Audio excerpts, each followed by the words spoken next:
या दासाचा दास कर. नुसता विश्वास ठेवला नाही तुकाराम महाराजांनी तर तू संताची पायी हा माझा विश्वास सर्व भावे. आता सर्व भावे म्हणजे काय? थोरला भाऊ, मधला भाऊ, आते भाऊ, चुलत भाऊ, सगळ्या भावाने मिळून असं आहे का? प्रत्येक जीवाला 3 भाव आहेत. त्या 3 भावाचे नाव सांगतो तुम्हाला. पहिला भाव आहे कायिक, दुसरा भाव आहे वाचिक आणि तिसरा भाव आहे मानसिक. हे तर तनु मनो जीवे. आपल्याकडे वेळ नाही, प्रमाण भरपूर आहे, पण आपल्याला वेळ कमी असल्यामुळं आपण आहे याच्यावर भागवतोय. मला सांगायचा मुद्दा काय आहे? आपण दास्यत्व स्वीकारतो पण एकांगण. गंमत सांगतो तुम्हाला. तुम्ही टाळी वाजवायला लागला की तुमचं तोंड बंद पडते आणि तोंड चालू झालं की टाळी बंद पडते. आणि दोन्ही चालू असलं तर मधली रेंज आउट ऑफ कव्हरेज.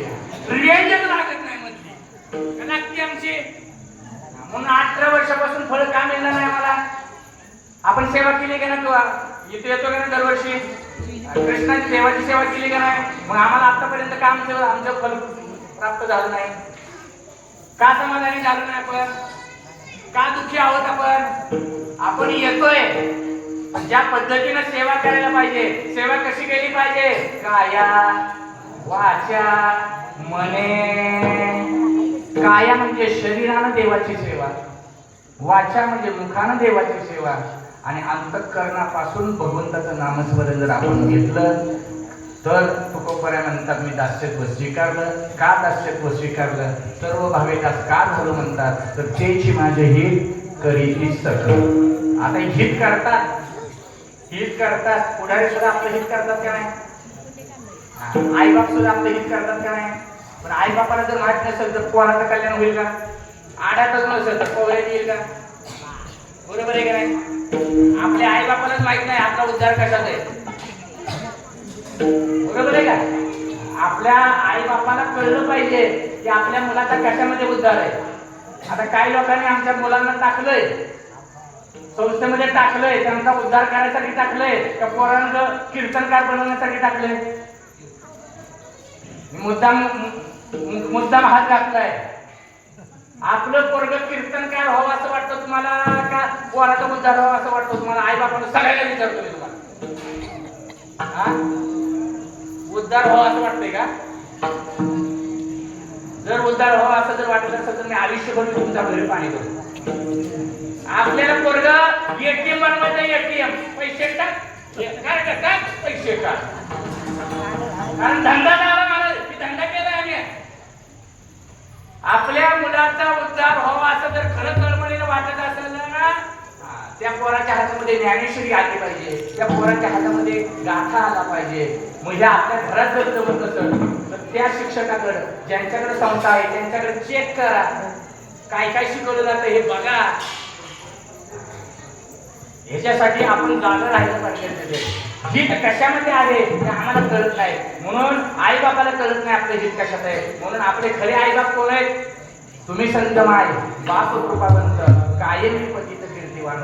म्हणून बाकीचे हे दोष बघण्यापेक्षा, बाकीचे कुटाणा करण्यापेक्षा आपण सगळं ज्ञानोबरांच्या तुकोबरांच्या चरणावरती नतमस्तक झालो का आपला उद्धारच आहे. महाराजांनी सांगितलं तेची माझे हित करीते सकळ. आता हित करतात म्हणजे काय? जेणे हा गोपाळ कृपा करे. आता गोपाळ म्हणजे कोणता गोपाळ? आपल्या गावातला गोपाळ आहे ना व तो हा विठ्ठल बरवा, तो हा माधव बरवा. नारदाने सांगितलं देवा तुला या दगडाचा उद्धार करावा लागेल. वाल्यापुरी दगड होते का नाही? दगड वाल्यापुरी किती बाप केलं जरा असं म्हणतात की 7 रांजण बर केवढे खडे टाकले होते डॉक्टर साहेब? बारीक मोहरी एवढ्या खड्यानं. खडा कधी टाकत होता ती? एक माणूस मारलेला नाही, अज्ञान आहे तुमचं. एक ब्रह्मवेत्ता मारला तरच खड्यात टाकत होता.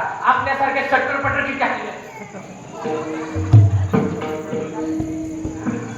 महाराज. तरी सुद्धा नारदानं सांगितलं देवा तुला या दगडाचा उद्धार करावा लागेल. केला का नाही वाल्यापणाचा वालगुंशी?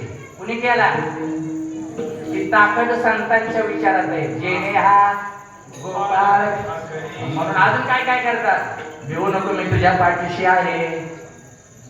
तुम्ही किती पण संकट येऊ द्या माता बहिणींनो, प्रत्येकाच्या जीवनामध्ये संकट आल्याशिवाय राहत नाही, कारण आपलं कर्माची भोग आहेत ते. आलेल्या संकटाला तोंड देणं काम आपलं आहे.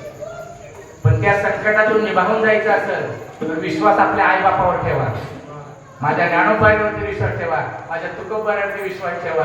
आपलं कल्याण झाल्याशिवाय राहणार नाही, कारण ते कुणाच्याही रूपामध्ये येतात आणि आपल्याला मार्गदर्शन केल्याशिवाय राहत नाहीत. गाडी चालवत होतो, सगळी पोरं बायचं पोरं सगळी गाडी टाकली होती. वाईट वाईट मनामध्ये आलं, गाडी मला नदीत न्यायची होती, पण का जाऊ दिलं नाही, कुणी जाऊ दिलं नाही. सद्बुद्धी का प्राप्त झाली. मी जर आयुष्यात कुणाचं वाटोळ केलं असतं तर मला दुर्बुद्धीच प्राप्त झाली असती. पण तुमच्या सर्वांच्या आशीर्वादानं, आई वडिलांनी मला संस्कार केल्यामुळं मी दुसऱ्याचं कधी माझ्या हातून वाटोळ केलेलं नाही, म्हणून त्याला सद्बुद्धी प्राप्त करून दिली. त्याला म्हणायचं घेऊ नको, मी तुझ्या पाठीशी आहे. म्हणून साधुसंत येतात, कुठल्याही रूपामध्ये येतात आणि आपल्याला आशीर्वाद दिल्याशिवाय राहत नाही. म्हणून एवढे उपकार संतांचे माझ्यावर आहेत. मग मी काय करीन म्हणतात, तुकोबारा म्हणतात, तुका म्हणे शेष सेवीन आवडी वचन मोडी बोली येते. शेष म्हणजे भाग, भाग म्हणजे प्रसाद. आता तुम्ही म्हणता महाराज कीर्तन झालं की आम्ही काय घेणार आहे, काय घेणार आहे. आता एक प्रश्न विचारतो तुम्हाला, तुम्ही कीर्तन सुटल्यानंतर प्रसाद घेणार आहे का जेवण करणार आहे. पडदिशी सांगा, प्रसाद घेणार आहे ना. मग प्रसाद घेतल्यानंतर तुम्ही तृप्त होणार का नाही. मग उद्या त्याला तुम्ही अजिबात खायला मागायचं. प्रसाद कसा कसा का घ्यायचा असतो का सांगा ना.